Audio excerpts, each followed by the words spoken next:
إخوان السلام عليكم ورحمة الله. عاوتاني موضوع الكريدي، ولكن نناقشوا هذه المرة من واحد الجانب آخر. أقصح وجه عرفته البشرية هو واحد خونا. تخيلوا جاي ضيف عند شي ناس تيكريديو من عندي. جا النهار الأول شرا داك الشي ديال الضياف ديال غادي يدي دانونات وحليب مزيان. لا غد لي غادي يجي عندي ويقول لي عطيني السلعة وقيدها على فلان اللي أنا تنجي لفلان.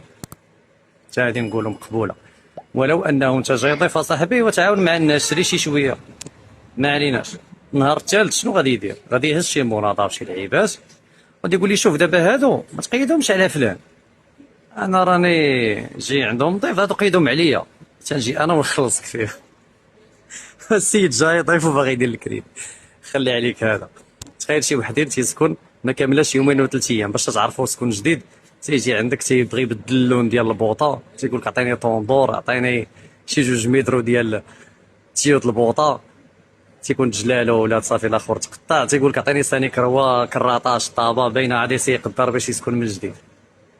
تيقول لك خويا واش ما ديرش معايا الكريدي؟ انا ركبت مع واحد المحل وصلت معاه شي توصل مع 2500 درهم وديما تنخلصو في رزقو. خويا خرجتي على هذاك دار فايت، تجي عندي تا انا ندير لي فايت، تا هذا خلينا منه.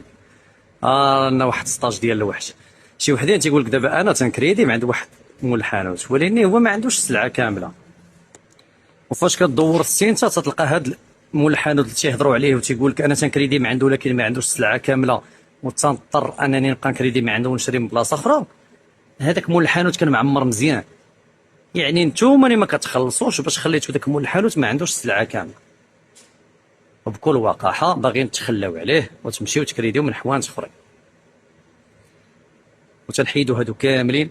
وتيجينا في الاخير هو النوع اللي عنده الفلوس وتيكريدي فيه باليد الكريدي. الله يعفو عليك اخي، باش تخلي مول الحانوت جالس مجيف مع مولين السلعه ولي فورنيسور وانت شاد له رزقو بدون وجه حق. اصلا الكريدي دار الناس دراوش، ما دارش الناس اللي لاباس عليهم. غنشوفوا واحد الجانب اخر في هذا الشيء. شنو هما التاثيرات؟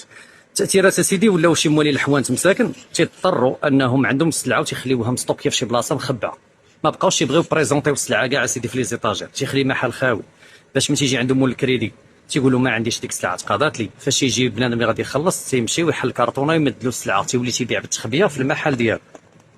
كاين واحد النوع كذلك د موالين الحوانت اللي طوار هذا الشيء هذا لواحد المرحله متقدمه، هي البوطه تيقبطها ويحيد لها البوشون على اساس انهم كلهم خاويين.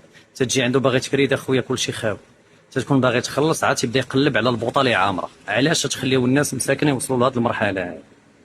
وانت انت اخي كمول الحانوت علاي وعقال عندي السلعه وحاطها في الارض، بريزونطي السلعه وقص وجهك، دير زنقه هنا وزنقه هنا، اللي ما تيجيبلكش راسك في الوقت خويا ما تنكريديش وبيع وشري على راسك. علاش تخلي لي زيطاجير خاويين بنادم تياخذ عليك نظره ما عندك السلعه وانت عندك الخير موجود؟ صافي دير زنقه هنا وزنقه هنا، كيما هو ما تيتقشرش ما مخلصكش وجاي باغي يزيد الكريدي، انت ما تقصرش خويا جيب لي رزقي ما نعطيكش، صافي من الاخر.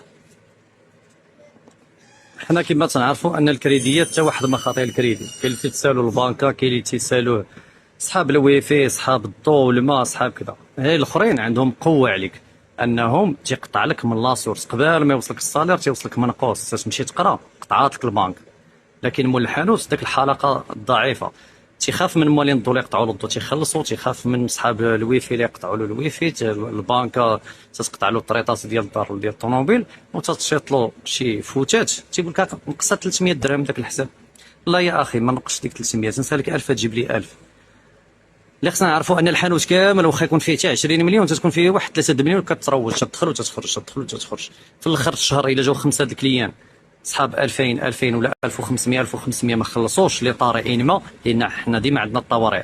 كاين كليان مرتو مرضات، كاين اللي ولدو مرض، كاين اللي عنده عرس بنته، كاين اللي عنده اي حاجه. مول الحانوت خصو يصبر، انت مكتوب لك الصبر هنايا. وباش يكون هذا الصبر مكتوب لك هنا تتبقى اخي بلا سلعه، تيجي الفورنيسور تيبغي يحطك السلعه تقول له خويا المجر خاوي تيصفر لو فيدي. لذلك يا اخوان خلاصه لهذا الشيء كامل، كريدي ما بقاش خدام حتى تولي انت عندك اوتوريزاسيون باش انك تقطع الكليان من الكونت، ديك الساعه عطيهم الكريدي.